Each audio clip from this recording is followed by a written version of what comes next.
Materi pertama ada penulisan gabungan kata berimbuhan. Yang pertama ada unsur terikat ditulis serangkai dengan kata yang mengikutinya. Contohnya antar pegawai, tunakarya, non formal. Kata dalam kurung adalah unsur terikat, sedangkan kata-kata yang tidak dalam kurung bukan unsur terikat. Lalu yang kedua ada gabungan kata yang terdiri atas dua unsur atau kata yang tidak terikat ditulis terpisah. Contohnya adalah kerjasama, rumah sakit, dan orang tua. Untuk menentukan gabungan kata yang digabung atau dipisah, kita dapat menambahkan imbuhan pada setiap unsur gabungan kata tersebut. Jika masing-masing dapat diberi imbuhan, berarti gabungan kata tersebut ditulis secara terpisah. Contohnya adalah uji petik. Uji dapat ditambahkan imbuhan diuji, ujian, dan teruji. Sementara petik bisa ditambah imbuhan petiki, terpetik, dan dipetik. Karena kedua unsur dapat diberi imbuhan, maka kata uji petik ditulis terpisah. Selanjutnya yaitu gabungan kata yang sudah dianggap padu harus ditulis serangkai. Contohnya duka cita, barangkali, beasiswa, Bumi Putra, Dharma Bakti, dan barangkali.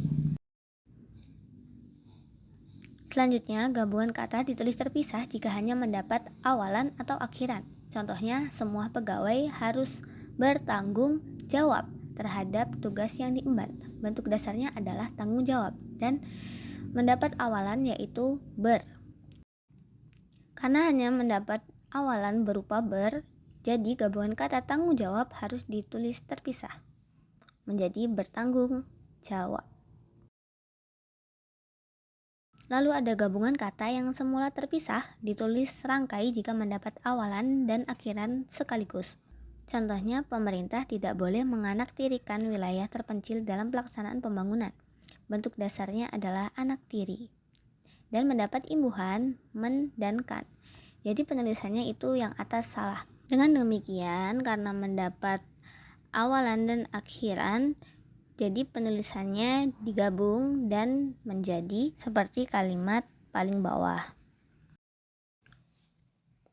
Lalu materi kedua ada materi penulisan kata depan. Sebelum pedoman umum ejaan bahasa Indonesia yang disempurnakan berlaku, kata depan di dan ke tidak dipisah. Yang berarti aturan penulisan kata depan serta awalan di dan ke tidak dibedakan, namun sekarang sudah dibedakan. Kata depan ditulis dengan terpisah, sementara awalan ditulis serangkai. Ada dua cara untuk menentukan apakah bentuk di termasuk kata depan atau awalan. Yang pertama, kata depan di mempunyai pasangan ke dan dari. Yang kedua, kata depan tidak dapat dilawankan dengan kata meng. Contohnya, selain di atas, ada juga ke atas dan dari atas. Di atas juga tidak dapat dilawankan dengan cara mengatas. Hal itu berarti di pada di atas termasuk kata depan dan ditulis secara terpisah. Selanjutnya, kata keluar juga dibedakan menjadi dua macam. Yang pertama yaitu keluar. Kita bisa menggantinya dengan di luar atau dari luar dan tidak bisa digabungkan dengan meng menjadi menguar. Yang berarti kata keluar merupakan kata depan yang harus ditulis terpisah, yaitu keluar. Contohnya, Presiden Republik Indonesia akan berkunjung ke luar negeri. Yang kedua, keluar ditulis serangkai jika merupakan kata kerja seperti lawan kata masuk. Contohnya, hati-hati keluar masuk kendaraan proyek. Kata keluar masuk tidak dapat diganti dengan di luar atau dari luar, seperti pada contoh. Selanjutnya, kata depan ditulis serangkai apabila merupakan kata kerja. Kata depan ditulis terpisah. Namun, setelah mendapat imbuhan meng, kan, kata depan ditulis serangkai sebab statusnya menjadi kata kerja, bukan lagi kata depan. Contohnya, dia membawa sepeda ke samping rumah. Setelah menjadi kata kerja, akan menjadi banyak orang sering mengesampingkan nasihat. Materi ketiga yaitu penulisan partikel. Yang pertama, partikel pun. Pada dasarnya, partikel ditulis terpisah dari kata yang mendahulunya. Contohnya, parkir kendaraan pun sulit karena banyaknya mobil para tamu. Namun, partikel pun dapat ditulis rangkai jika merupakan kata penghubung seperti meskipun, walaupun, dan bagaimanapun. Lalu, kata sekalipun juga dibedakan menjadi dua. Yang pertama, ditulis rangkai apabila merupakan kata penghubung. Contohnya, sekalipun mendaki gunung itu. Kata sekalipun merupakan kata penghubung yang dapat diganti dengan penghubung lain seperti meskipun atau walaupun. Jadi tetap berarti sama. Yang kedua, kata sekalipun dapat ditulis terpisah apabila bukan merupakan kata penghubung. Contohnya, jangankan 2 kali, sekalipun dia belum pernah datang ke rumahku. Nah, kata sekalipun yang bukan kata penghubung tidak dapat diganti dengan kata penghubung lain. Seperti jangankan 2 kali, meskipun dia belum pernah berkunjung ke rumahku. Selanjutnya ada partikel per. Yang pertama, per ditulis terpisah apabila mempunyai arti tiap-tiap atau setiap, demi, atau mulai.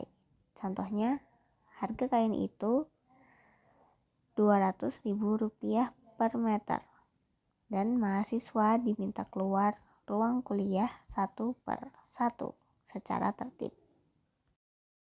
Yang kedua, partikel per ditulis serangkai apabila mempunyai arti dibagi atau dengan.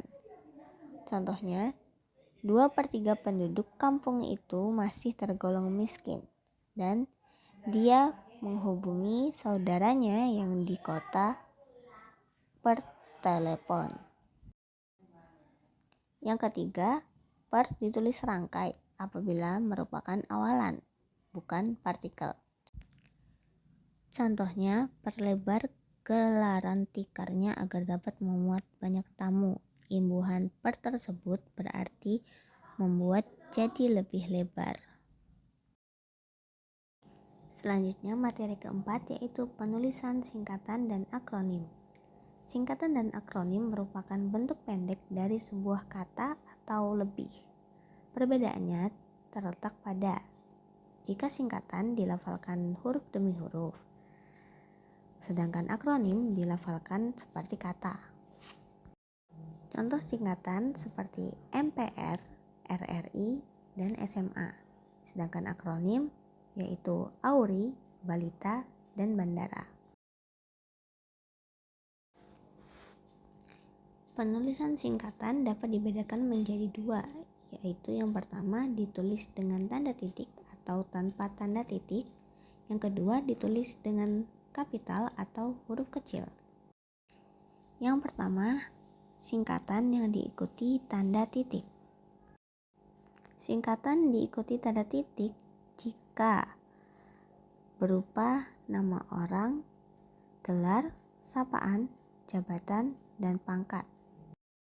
Seperti di bawah ini.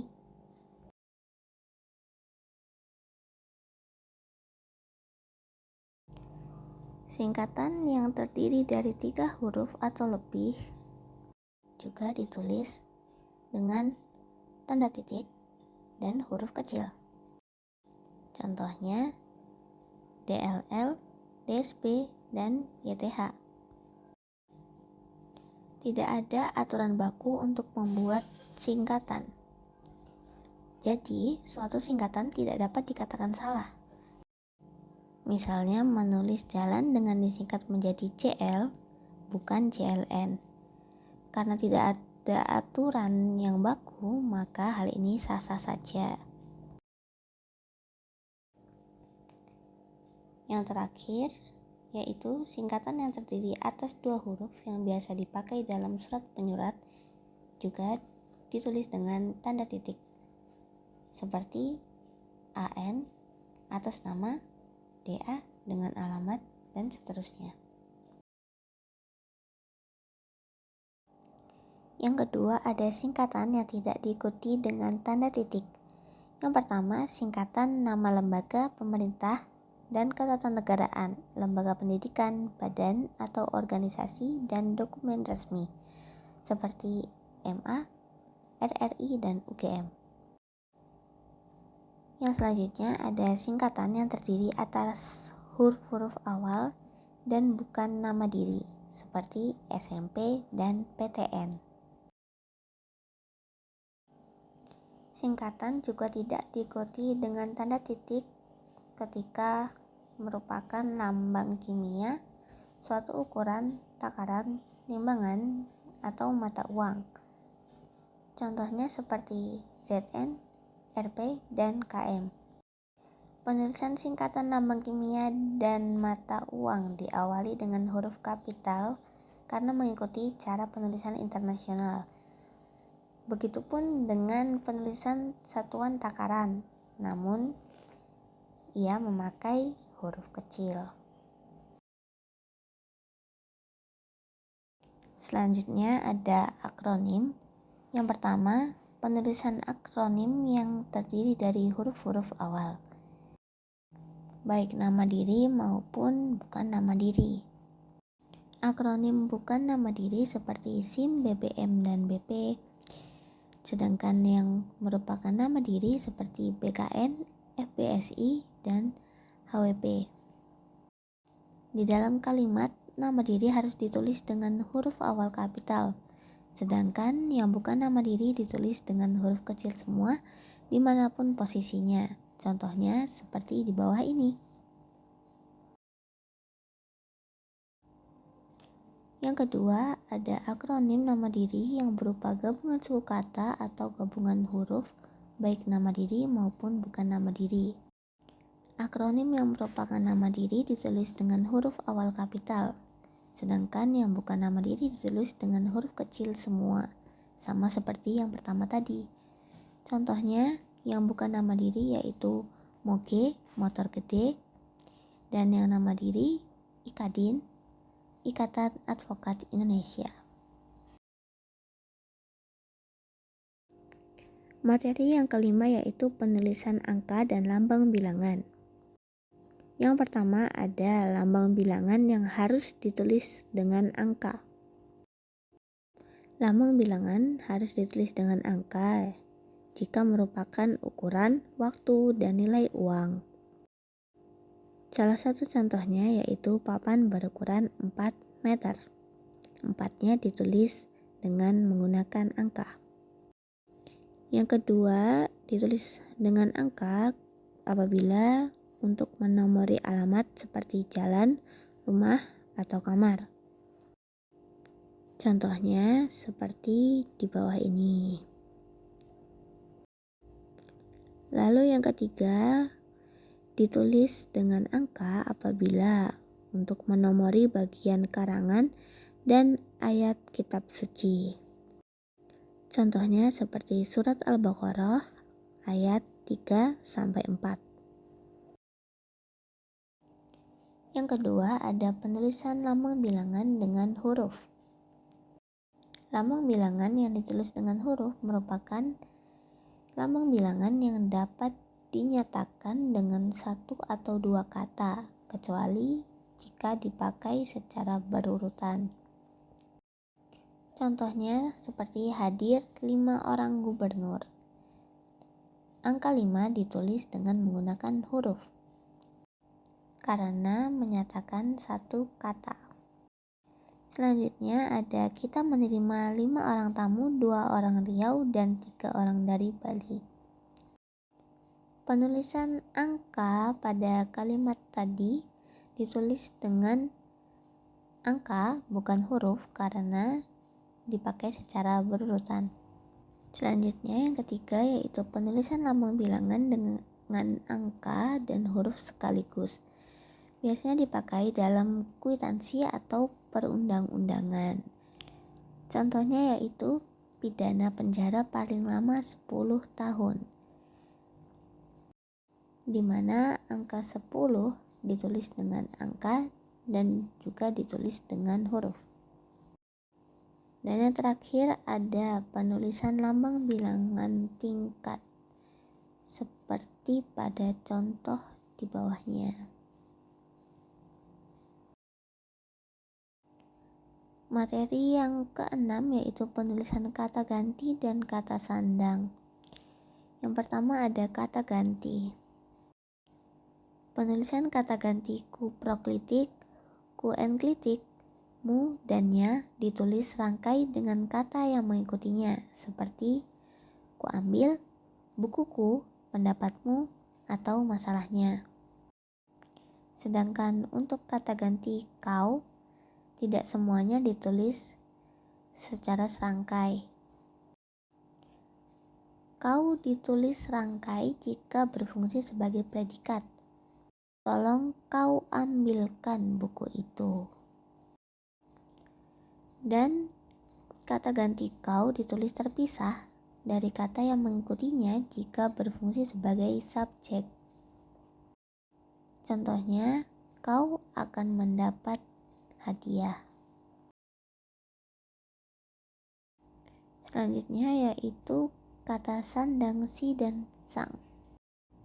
Si dan sang ditulis terpisah dari kata berikutnya. Ditulis dengan huruf kecil, kecuali apabila untuk nama Tuhan ditulis dengan huruf awal kapital. Contoh penulisannya seperti di bawah ini.